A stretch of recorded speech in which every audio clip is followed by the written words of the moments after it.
Hi, everyone. I'm Mariangela Maguire, and you're listening to Nothing But Now on Transformation Talk Radio. You know, the purpose of the show is to support people on their journey toward greater mindfulness, which is the ability to stay present in the moment without judgment. And one of the things I've been talking about lately is the relationship between our habits of mind and racism. For whites specifically, how is it that a belief in white racial superiority has become so deeply embedded in our consciousness that it's hard for us to bring it to conscious awareness in order to change it? I think that if we want to unearth and change a deeply embedded belief, one thing we have to be very aware of, and in fact mindful about, is how we feed our minds, what information we consume. And for whites, one barrier is having very limited and therefore distorted information about and experience with African Americans. As part of my own mindfulness journey, I want to use this platform to disrupt the habits of mind that reinforce feelings and attitudes about white racial superiority. Disrupting those habits means feeding my mind and yours with counter narratives, stories from Black Americans about their ordinary yet extraordinary lives. My guest today is Mr. Cortney Hill. Cortney is a videographer from Chicago, Illinois, and we met about 4 years ago when he was a student at Knox College in Galesburg, Illinois, and I was a staff member there. Cortney, welcome, and thank you so much for joining me on the show today. Hi, Mariangela. Thank you for having me. Well, Cortney, as you know, the show starts and our conversations often start with really focused breathing. So would you join me in a breathing exercise? Yes. I appreciate that. So we do this because it helps us to be calm and to be focused and to be clear. And we use a breathing exercise where we try to take a big inhalation, hold it at the top, and then make our exhalation a little bit longer than the inhalation. And Okay. specifically, we use Laurie Cameron's 3 deep breaths. So for that first breath, we're just going to notice a sensation of the breath entering and exiting our bodies. For the second breath, we're going to try to notice any place in our body where we feel tension and relax. And then third, we're going to set our intention for this hour. What do we need right now? Okay, so here we go. Breath number 1, just pay attention to the sensation of the air.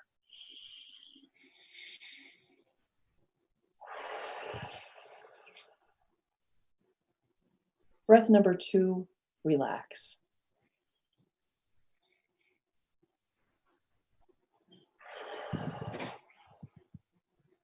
And breath number 3, set our intention.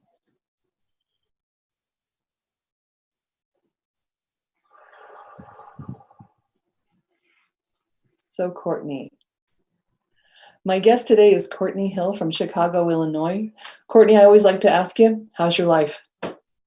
Life is good. Life is very good. I'm at home right now with my family. I've been here even before COVID hit, so it was, I think I was where I was supposed to be because it seemed like if I was somewhere else, I would have been coming home anyways. Right. That's what so it felt good in that way. I wasn't paying rent somewhere else. I wouldn't have anything anywhere. But I had a lot of friends that came back home, and that's been really good to see them too. And then to just to still be here in the time to be here to support my family, to help out, and just spend time with everyone for being away. And everything's been going good. Okay. And family, in this case, living at home means living with your mom and your 2 younger brothers? It does. It does. It means living together. We live in Hyde Park, and it's been good because we can still see a lot of childhood friends that we all have that still live around here, or people that we went to school with. My brother just graduated high school. My middle brother, he's finishing up at UFC. So, his friends that are still around here, still, they come over here and hang out. So it kind of feels the same, which feels good in that sense, and just the community aspect has been really good. Mm-hmm. Really supportive. And I know it's a big help to your mom to have you there. Yeah, Yeah, it's been help to her. It's been help to both my brothers. I think it's been a help to me too, as much as I might think, I'm helping them. They're helping me in a lot of ways too. Like what? Um, I think in terms of like patience, in terms of, yeah, I'm learning about patience, dealing with different people. I think as much as, yeah, I really feel like I'm doing this. I think that uh, I also get a lot from them too, Mhm. in terms of just like support, in terms of conversation, that family time, that support system. I Right. think like it feels good to be home, 'cause with everything going on, to be here, but to be closer. I think it's been a good, that we've had our challenges for sure, but but I think it's been really good. And before you came home, so you were in college in Galesburg, which is about a 3-hour train ride from Chicago. Yeah, three Yeah, hours away. 3 hours Not away. Not far, but not too far, I suppose. No, I think it definitely gave me a different perspective from what I was used to, in the sense of me growing up in Chicago. I guess what you call a city kid, Yeah. but I've never considered myself there. But I grew up in the city of Chicago, so like going to Galesburg, Illinois, which is as you know, is like a soybean town, a farming town, a small mom and pop owned shop type of. Everything closes at 5 o'clock every day type of town. Yes. So like it was great because it gave me another balance. I think as much as like I could run around, Galesburg, making friends, build. I felt like I built a community in Galesburg. Like I was able to go back a few weekends ago to go with my mentor, who I still talk to on a regular basis, Bria, who's still there, who gives me advice, who I reach out to when I don't know what I'm doing. There's a lot of people in my life, Eric Johnson, like a lot of people in Galesburg that I still am in close contact with, that I go out to and I see. Or it felt good just to go out there, just to spend the weekend, stay at Devon's house. Just like people Right. that helped me along that journey, that I Right. could still, like, it felt good getting out of here for a second just to go there for a night. It felt like, oh, it brought back so many good memories. Oh, that's great. One of the things I've always really admired about you is, well, 2 things that are kind of embedded in what you were just talking about. One is I've never met anybody who builds community the way that you do, that builds connections with people. And what's kind of interesting about that is you also really like to see the world from a different perspective. You like to shift perspectives. Yeah, And so, and I'm asking you that, you know where I'm going with this, which is yeah, I'd love for yeah. you to talk about some of your international experiences because Oh, it yeah. feels like that that that it's those 2 things. I wanna shift perspectives but when I'm there, I'm building community. So, Right. I I don't know which think one you wanna start with, but I'd love to hear about some of them. So I think a big part of that international experience and travel that I had on in like college and up until this point, Mhm. um, I think stems from early childhood. Or I know it stems from early childhood of growing up with a bunch of people from different backgrounds than myself, and Ah, so I think at a young age, I like I said, I thought it was normal that I thought most people that I know mhm, really closely come from, I think, different chapters of my life. So there's like, school, then there's college, Fulbright, study abroad, and a lot of other little things in between there. But I think that childhood piece, I graduated high school with majority of the same people I was in preschool with, if not, right, I would like a majority, like a high right. majority. Mhm. So you get to know everyone, and everyone comes from different, ethnicities, religions. Uh, 'Cause uh, Courtney, you went to the University of Chicago Lab School, is that right? I did. So it's a very So diverse student population. right, and so you don't. It's a private school, but you don't think about these Right, things when you're a kid. when you're a kid. I just had friends that didn't look like me. I had friends that looked like me. Right, I have a core group of black friends. But I also have Asian friends, white friends, right. like Hispanic friends. Like it was just like I never thought about it as, oh, I know, like, it was like, these are the people, these are my friends. Right, And so you go to their homes, you know you should. It wasn't a surprise to be eating with chopsticks. So you learned Right. how to eat with like you learned how to eat with chopsticks, Right. right? You learned how to eat with your hands. If that was the family was eating with their hands, you ate with their hands too. Okay.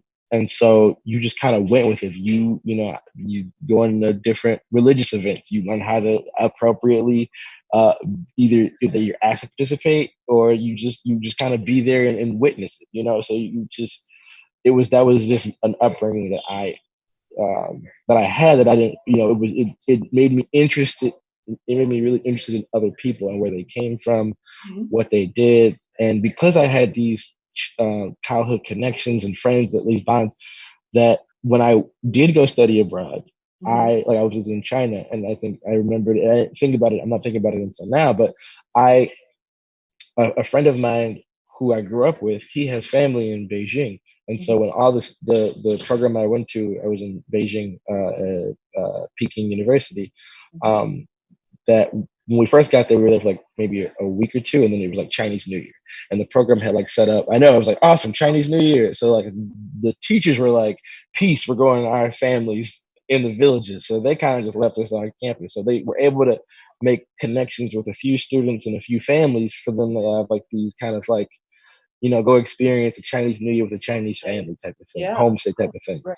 And so I was like, oh, I didn't get it. But I was able to call a friend of mine who had Uh-huh. family in Beijing, who they came and they got me, Gosh. and they took me to festivals. We made dumplings. We made a bunch of other dishes. We ate. They took Uh-huh. me to like temple fairs. They Mhm. they would let they took me everywhere, and they carried me around like I was part of the family. So people were like, what the heck is this? They would see me and I'm in these family photos. And they got hung. So it was just like Oh, they that's so make sure great. whatever I wanted. And Mhm. so it was like that was such a great. And I don't think I would have been able to do that in that type of way. And that means something even more because when they come to town, I'm like, Right. I gotta go see them. They gotta like I gotta have them over here. And Mhm. so I go say hello because it's just like it's not it wasn't just like a family. And I think that's awesome. But I think it made something even more. Like I got to go spend time with one of my best friend's family members in that Exactly. type of Yeah. setting. I And think so far that's away. Yeah. so far away.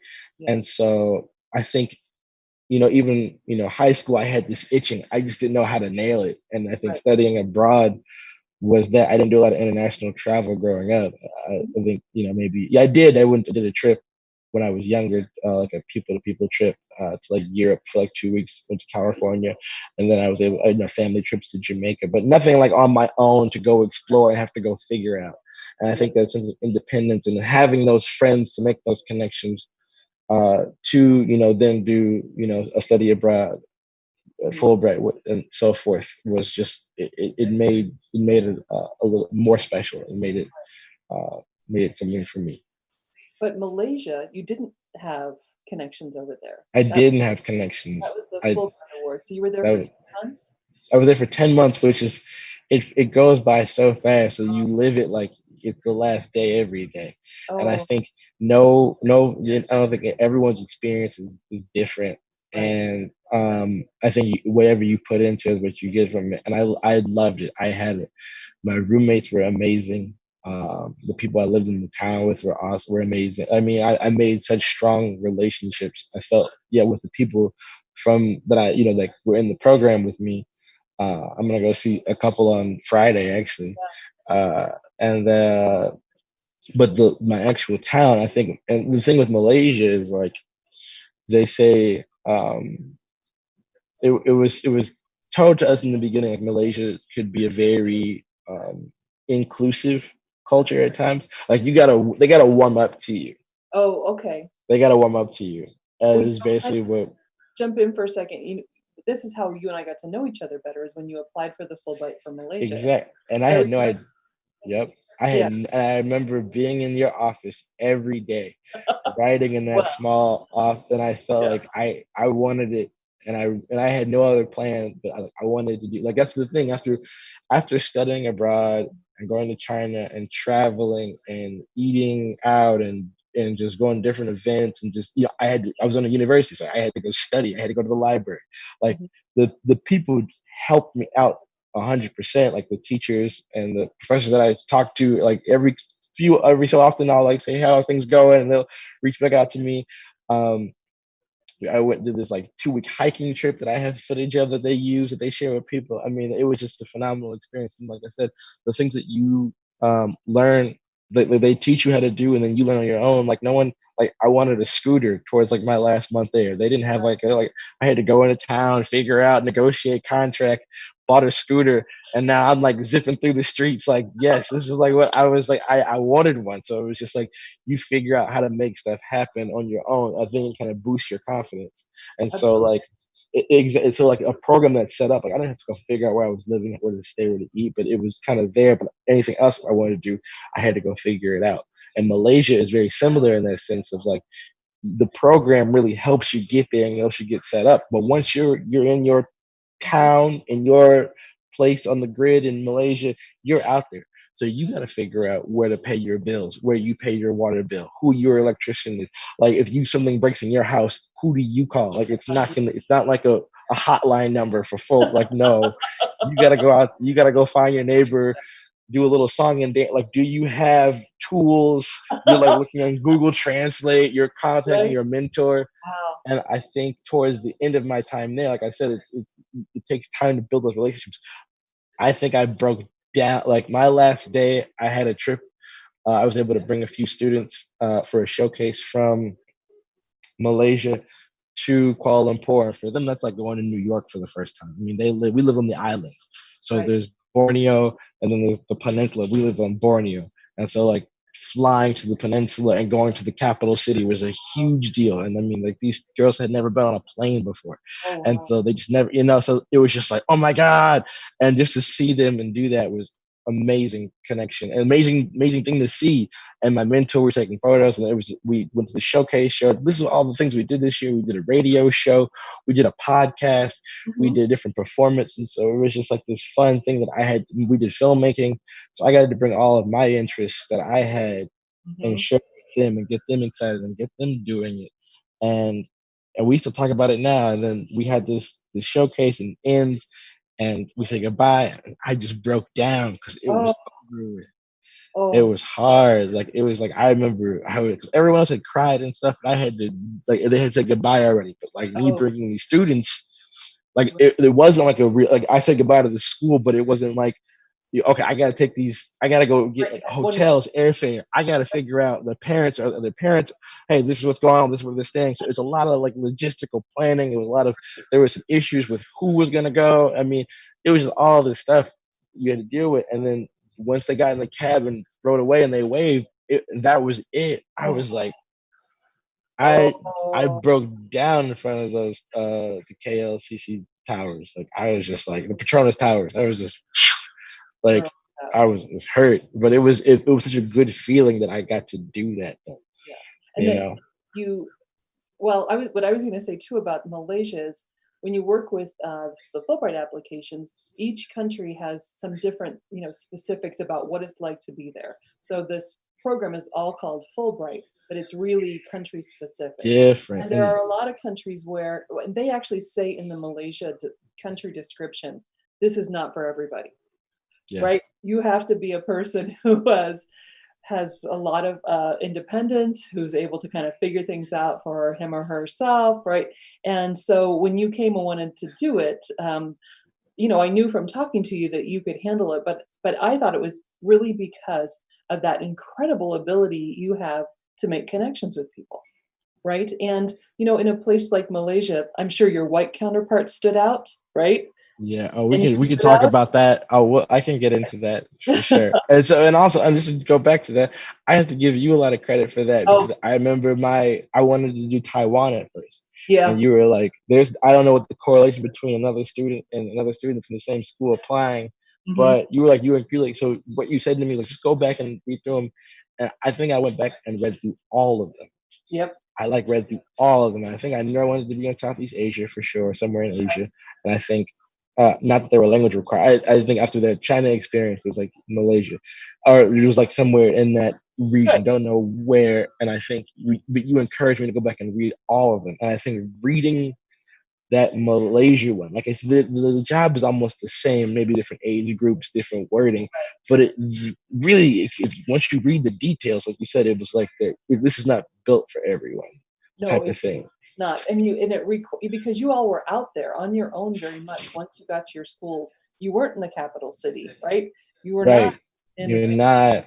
I'm environment. not in the. When I first my first week there, the Dr. Jim Kaufman, who is this, we got to see a glimpse of him and his leadership and what he built and the community that he had fostered, and he was sadly let go that first week, Oh and my I goodness. was like, dang, it's like the captain of this ship and everyone else is trying. So like it was the year. Like I'm not trying to, and I think it's like this the Fulbright sadly that had to come home this year. I'm like, man, like what? Oh, I know. Doesn't Like that I break don't your like heart? my heart goes out to those Oh, people because you work so hard. I mean, it takes like a year just to apply for it.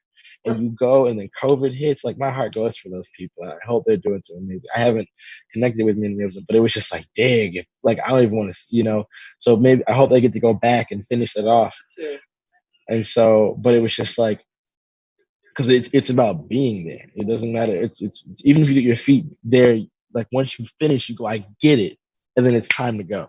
Yeah. And that's why Peace Corps 2 years makes sense. Like that 2 years, you Right. understand that you can, but you're figuring out. And by the time you leave, you're like, I get the system. I understand the paperwork. I know who to talk to. I Right. get the bureaucracy. I know where to get food from. I know like I know who Yeah. to, yeah, I know who the guy who fixed my cars. I Right. could figure. I had a dude that would help me fix. I would see in the community they would throw like these little get-togethers and Mhm. car like he like part of car clubs and motorcycle Oh, groups out. Like it was just like I had figured it out, and it was like, all right, time to and it was pack up. over. But you still have those communities. You still talk to them though, and Yeah. so but just to kind of to jump back to what you were saying, being black in Malaysia, it wasn't easy. Like my first week there, I think in the capital city it was one thing. There are a lot of Okay. people from different parts of Africa, and there's like people. And that's the one thing about traveling. Black people all over the world come to Malaysia that are born in Australia, England, um, Africa, different parts of Europe, U.S., Canada. I mean, people from all over. You never know, and Right. so you know people like and that's in Malaysia is such a like the capital where we were staying the first month was such a big melting pot it was. But once I got to like my community in Miri Sarawak, Uh-huh. Borneo, it was like it wasn't like but it was like as I started to meet people and got to school and everything and got to like oh my like you walk into a shop and you can tell this person has never seen a black person in their shop before but it's either like a Right. what the or like a hey like it's one or two different expressions. And so Mhm. it's cool. I mean, it didn't really, I think it got to me at one point. I thought like, this song had just come out and students kept like this song called Man It's Not Hot. And it was like this British guy. And I think whatever black culture is globally, Mhm. they relate you to. So like Right. this very popular British song, Okay. this guy who would Uh-huh. make these kind of like gun noises. Like it was a catchy song, Uh-huh. but it was like "Bra, ba, ba." So it was like this song, right? And so I'd walk past classes and the entire class would go "Bra, ba, ba, ba." Oh And my so I'm like, gosh. yo, these kids are like either they're trying to relate to me, they're making fun of me. I was really conflicted at first. And so Ah, I think once meeting, it was I think kids being kids, but like that wasn't right. it was hard, but it was like, all right. Once they saw me who I was, that it was just like if I Right. go to lunch, I'm eating lunch with the entire school. If I'm sitting in the canteen, I'm not playing basketball. If I'm not playing soccer with everyone's like So it was fun that I got to see what they were doing. I Mhm. hang out with places, but I think um but it was definitely different for my roommates who had different experiences than me. I had a roommate who was a white male and a roommate who was an Asian male, and some people from Malaysia are like, you can't be American. I mean, so Ah, like people are like my white male who everyone like, oh my god, so it was a mix of responses to all mhm. three of us, and I think living in a house where we all three had different experiences that we would not what people would say to us or what Right. things that we would hear Mhm. we could share Yeah. Yeah. and I think one memory that thinks my roommates are great athletes. They CrossFit, Oh, they run marathon. So they okay. convinced me to run a marathon with them.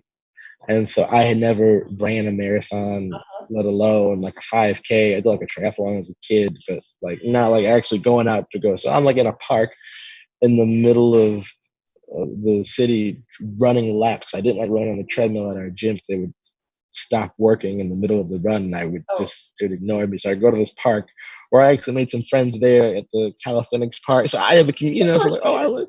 So I would run around there, do a little pull ups, do some Uh-huh. push ups, and then do my runs. And then I'm like, I hate running. Why am I doing this? But I think going to do it was such a fun experience that we got to this Airbnb the night before where you're kind of talking. And this is just like one example of probably many that I can't think of, but I think about this one a lot. Where I'm talking to this Malaysian guy about, oh, you're doing the marathon? Yeah. It's like, oh, me too. And the first question after that is like, what part of Africa are you from? And Oh, I was like, oh, Chicago, South Side. And it took a minute to register what I had said, and then like my roommates started dying laughing, and so I didn't take it was kind of like, oh, and he was like, oh, okay, Chicago, Chicago. I didn't pay him attention, but it was just like, there are a lot of Africans out there. right, So to think that I right, was African, which is I am to but it's right. just like that American culture piece, but like having both, you know what I'm saying? It was like, and that was also interesting dynamic too, where it's like, who Right. am I? You Yes, know, exactly. like what, Yes. Yeah, and then that's like yeah. Who am I in relationship to you? Like, how do you see me, right? And how does that shape who I think of myself as? right. I Yeah. didn't necessarily. There were some African students Mhm. that were in the university. It was like a private university there that Mhm. I didn't have any like they see him around town and you see him, but you just didn't know him. And Right. so I don't know, think there, I guess there might have been some that were living there. Actually, I mean, there was one guy that I got close to. He was actually the Muay Thai instructor at the gym, Oh, and we still he would like workouts in the morning, and he's like the only other. Yeah, I'm thinking like he was the only other black person I saw on a consistent basis. There's one other guy. I mean, I can go. I'm sorry. I'm just rethinking about these things now as we're talking about it. I'm like, oh, I right. did meet these people and have a type of a relationship with. I would see them at the bar, at a venue, or at a restaurant, and so but there weren't many out there, and so even in the program too, there were. I think I was, Right. there was Right. probably wasn't just a small group of people of color. I think I was like one of two black males. I was only two black males. There was Wow. some other black women there, Mhm. but it felt like the cohort could have been definitely Diverse. more diverse. 100% sure on that. And but that's really cool though, that even though I know being an alum of it, there's like a whole network of black Fulbright people Oh, that I'm in, well, and that so I'm able to make those type of connections and talk about my experiences and share information and learn information from people that had done programs.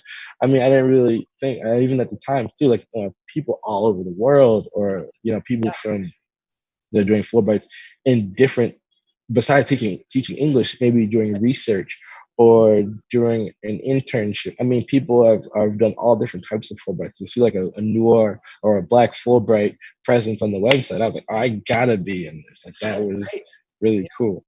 Oh, so that's an experience that keeps on kind of giving. That's great. Right. It was. So, Courtney, we're going to take a break. And when Okay. we come back, we're going to transition a little bit because I'd love to hear more about your videography work, which I know you got to do some of and I've seen some of while you were Yeah. in Malaysia, but talking a little bit more about that work and kind of that path and how do you keep moving forward in life and Yeah. challenges of that, okay? Sounds So, good. listening to Nothing But Now on Transformation Talk Radio, and we'll be right back.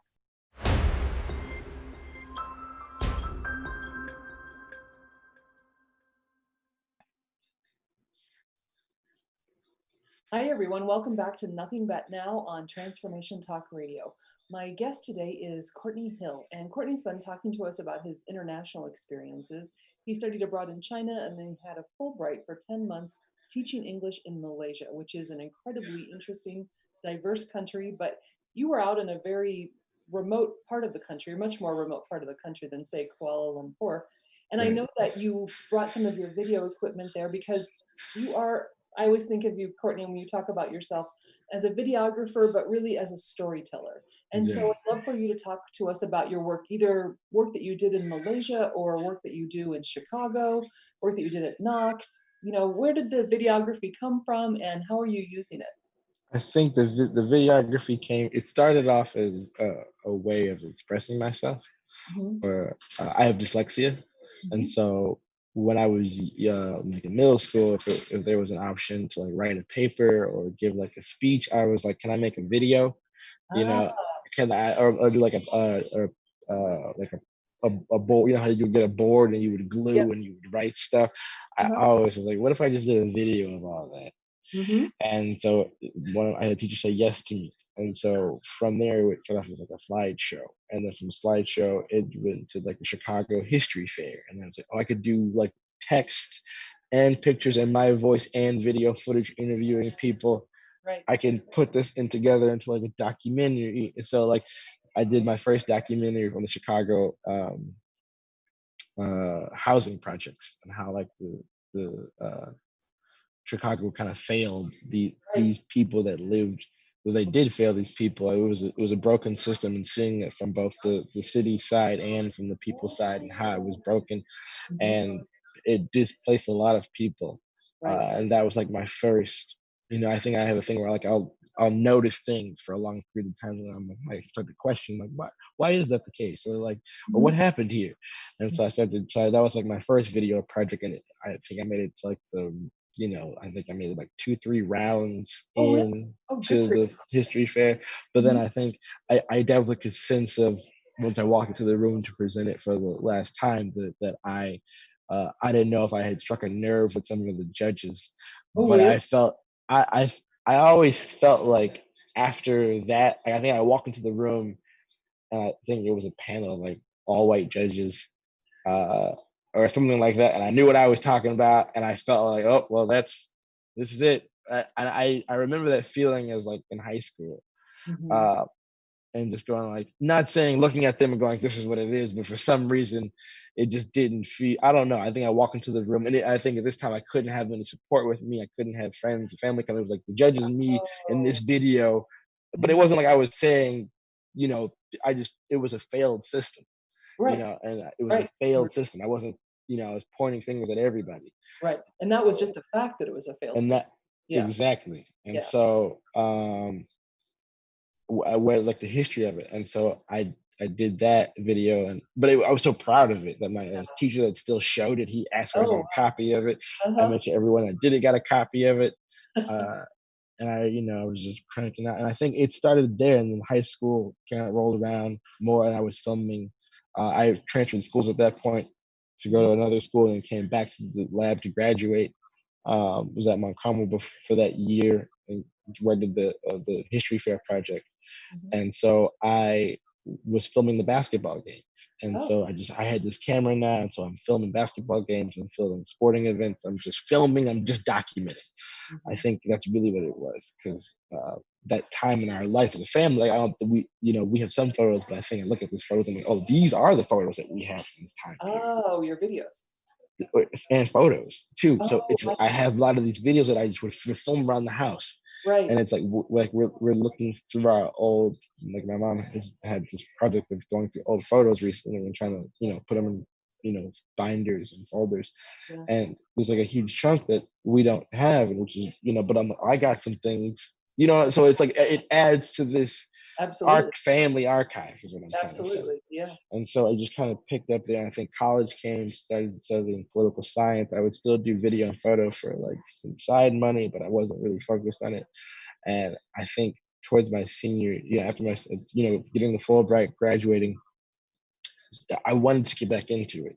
Mhm. I wanted to get back into it. I still felt like there was something it's like putting down a craft that you hadn't done in a while, and Mhm. then getting right back into it full like you're taking it to the next level. Right.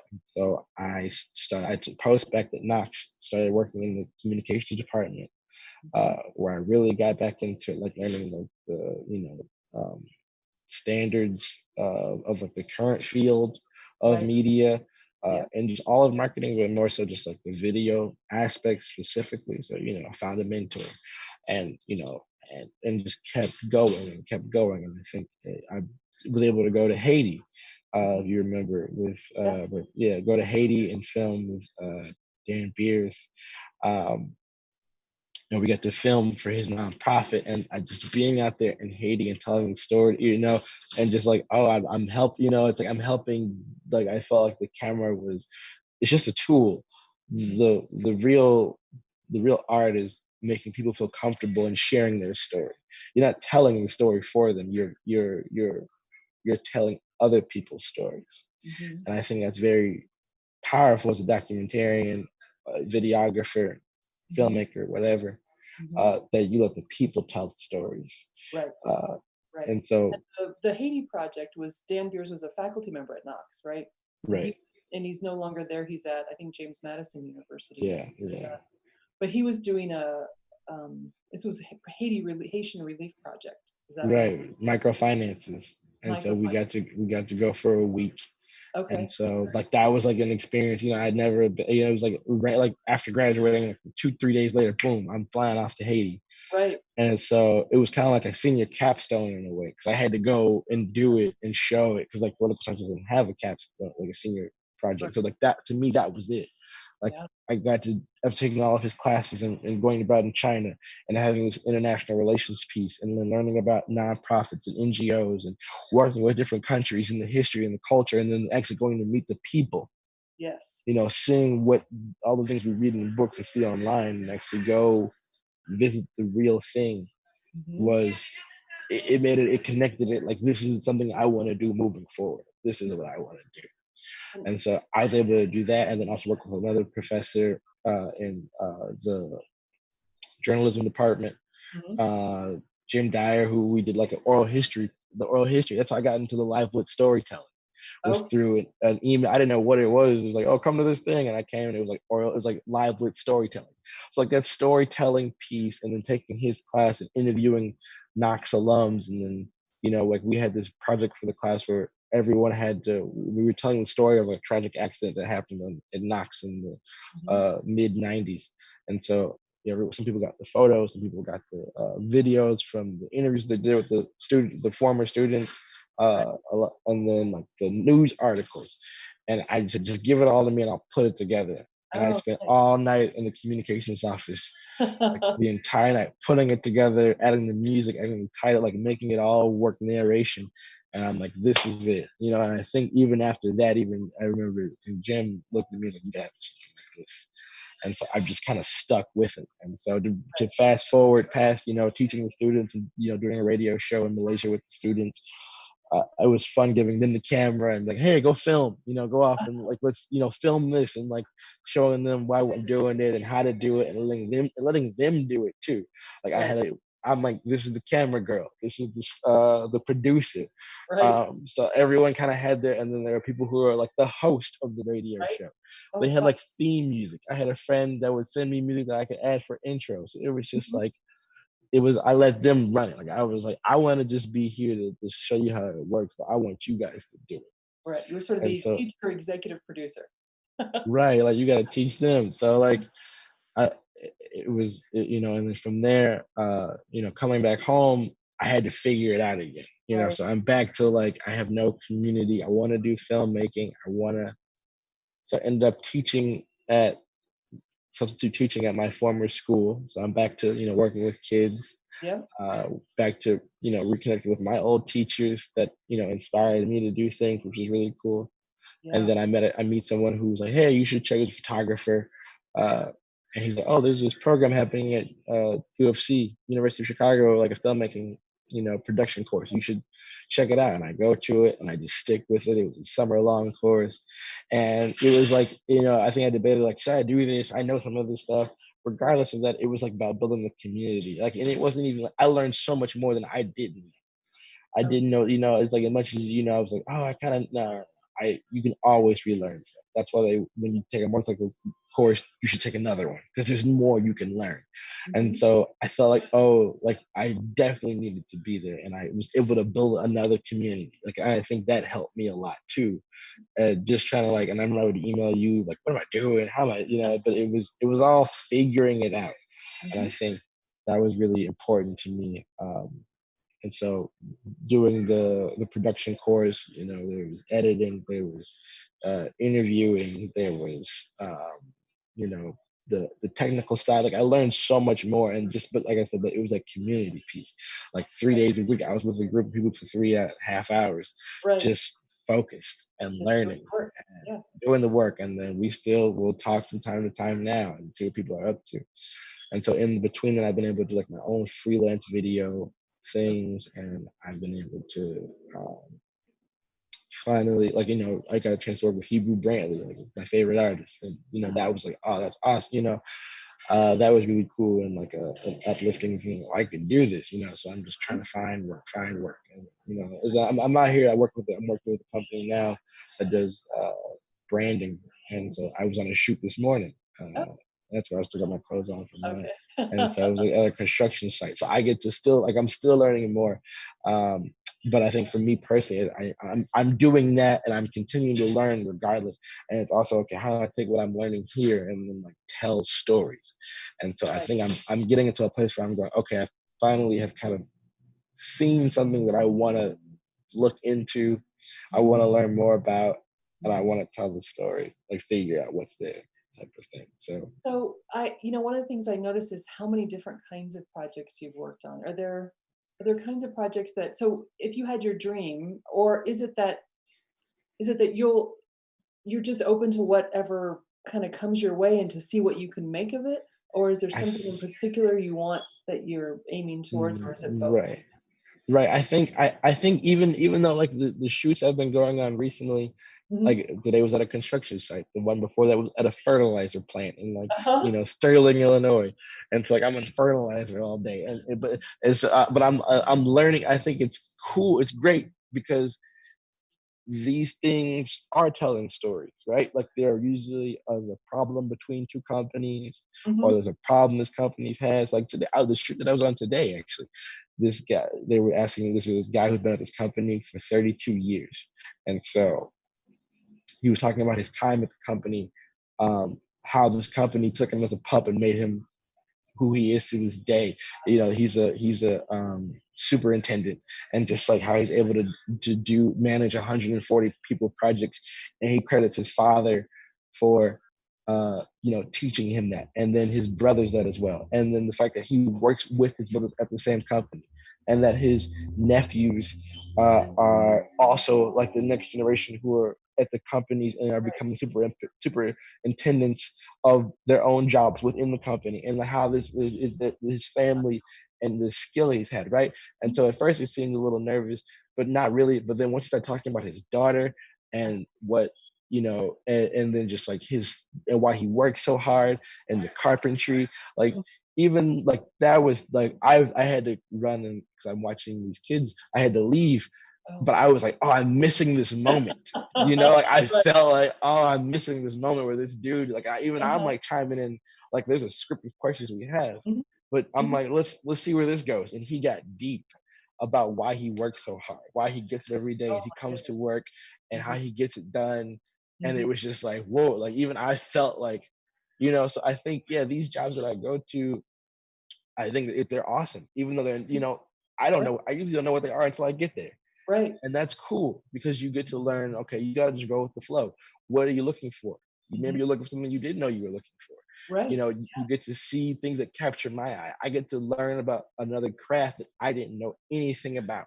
Right. Know nothing about fertilizer, but this person's going to talk to me about, oh, this is this. And when you do all, and I'm like, okay, I don't, but it's just like someone else's, and I think that goes hand in hand Mhm. with both documentary making, which is like what I Right. want to do, like filmmaking. But regardless, those are the same skills that you take to a job.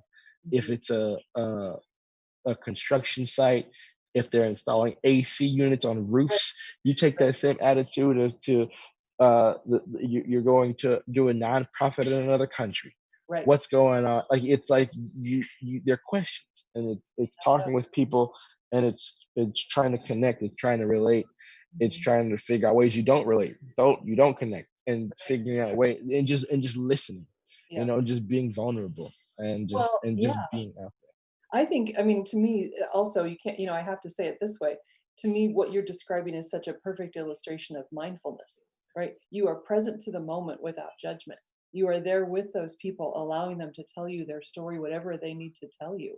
And so, I think you have tremendous capacity, I've always said, for empathy. And your willingness to see another perspective and just see how people talk about themselves, their lives, their work.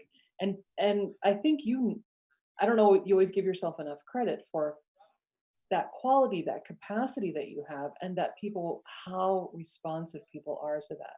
I think people will tell you anything, right? I'm sure people go deep with you all the time, even when they're on camera. Like you said, nervous at first, but then they relax. Because they see that you're there without judgment. You're there really listening to them, really, really getting involved in their story. I don't Yeah, know. I think I that's so. think you're right. I mean, and the thing because it's such an internal thing, Right, I don't think about it. right, I'm right. just That's who thinking you like are. this is just me. Like I'm listening. I'm like, when like today when he was talking, I was like, I just, he was like, oh, if my daughter wants to become a carpenter, I'll steer her the other way, but she wants to, you know, take the drill, and daddy, I can do it. And, so I said, what if she does want to become a carpenter? Mhm. And he wasn't expecting that question, but Right, just to see on like, I'm gonna, whatever she wants to do, I'm gonna teach, and just like to see it was more so like seeing his passion right. and his heart. You can see it in his eyes. Oh, I'll bet. I Yeah. can't wait to see the footage. Uh-huh. And so yeah, like I said, just taking that same, I think, just like approach Mhm. to, even is this what I want to do long term? Who knows? But I think it's the same skills Yeah. that you do for any other job that I've done. They all have to do with people. They all have to do with talking. They all have to do with conversations. They all have to do with stories. Mhm. So And it's listening, like it's you said. and listening. Yeah. And so Hmm. I think that's For really if people important. wanted to get in touch with you or to see some of your work, where would they go? The best place would be my website, Okay. CourtneyHill.com, CourtneyHill.com. I Okay. just got it back up and running. And Great. so, yeah, that's the best place to come connect with me and to see some of my work. And yeah, all my contact information is on there as well. Okay, that's great. I've been to that website, and one of the videos that I was thinking about is you were at a car show. That was in Malaysia? Was that I right? was in Malaysia. Yeah, That was that a. was that was a It was like I classic cars.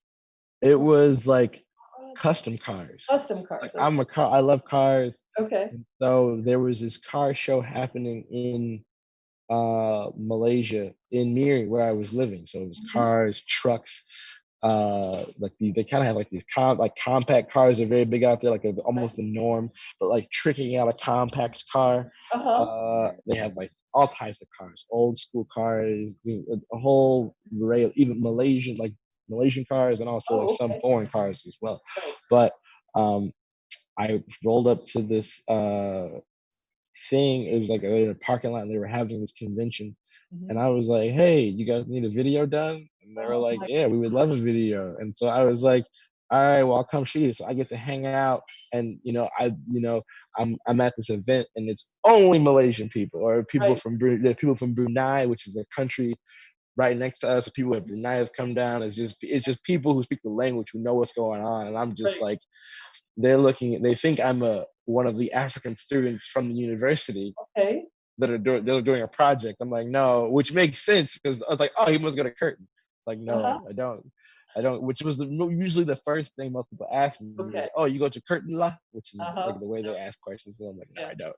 But like, how are you here? It's just like I teach English to foreign to students, and so it's just like funny.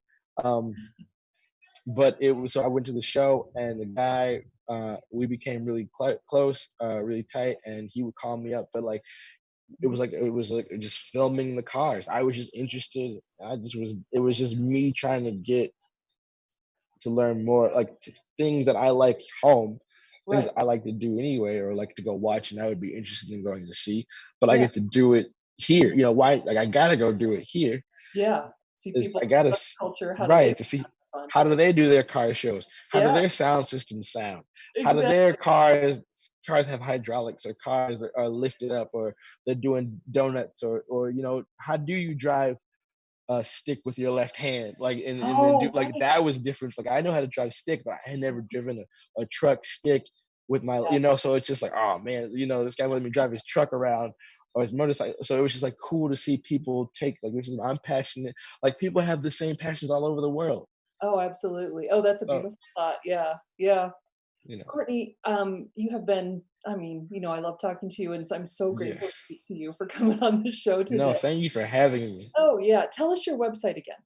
It's CourtneyHill.com, CourtneyHill.com. There's no U in my name, so when people say Courtney, they just go, oh, I can't find it. Well, just no U with the C, And any CourtneyHill.com. CourtneyHill.com. Yeah. And check it out, folks, because there are a lot of really fun, interesting videos there. Okay. So big deep breath.